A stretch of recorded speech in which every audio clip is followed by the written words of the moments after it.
Hello বন্ধুরা, সবাইকে নমস্কার। আজকে আরও একটি রেসিপি শেয়ার করতে চলে এসেছি। চিংড়ি মাছের ঝুরঝুরি। তার জন্য আমি চিংড়ি মাছ নিয়ে নিয়েছি। চিংড়ি মাছগুলো ভালো করে বেছে নিতে হবে। চিংড়ি মাছের ভিতর ছোট ছোট অন্যান্য মাছ থাকে, ময়লা থাকে। ভালো করে বেছে না নিলে ভাজি করলে ভালো লাগবে না খেতে। বন্ধুরা, যদি আমার ভিডিওটি ভালো লেগে থাকে সবাই লাইক, কমেন্ট ও শেয়ার করবেন। আর যারা এখনও আমার চ্যানেলটিকে সাবস্ক্রাইব করেননি অবশ্যই সাবস্ক্রাইব করবেন। এই যে আমি ভালো করে ধুয়ে নিয়েছি। চিংড়ি মাছের ঝুরঝুরি ভাজি করার জন্য কয়েকটি পেঁয়াজ কেটে নিয়েছি, কয়েকটি মরিচ কুচি করে কেটে নিয়েছি।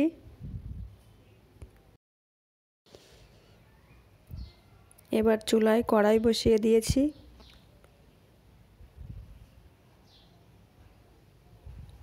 কড়াইটা গরম হয়ে গেলে সরিষার তেল দিয়ে দিতে হবে। তেলটা ভালো করে গরম করে এবার কেটে রাখা পেঁয়াজগুলো দিয়ে দিতে হবে।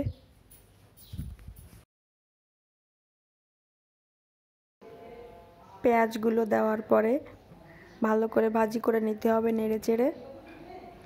পেঁয়াজগুলো কাঁচা কাঁচা থেকে গেলে খেতে একদমই ভালো লাগবে না। সুন্দর একটা কালারের জন্য সামান্য পরিমাণ হলুদ গুঁড়ো দিয়ে দিতে হবে।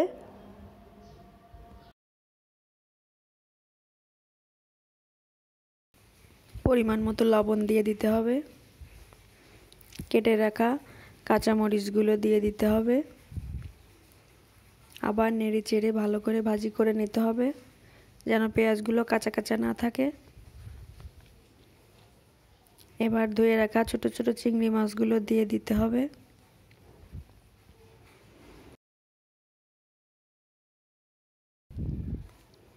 আমার কাছে এগুলো ভাজি করলেই ভালো লাগে। অনেক বেশি তাড়াহুড়ো না করে সময় নিয়ে ভাজি করে নিতে হবে। দেখতেও যেমন সুন্দর হয় এগুলো খেতেও তেমনি সুন্দর হয়। এই চিংড়ি মাছটা আপনারা বাটনায় বেটেও খেতে পারেন। ভাজি হয়ে গিয়েছে, এবার নামিয়ে নিতে হবে।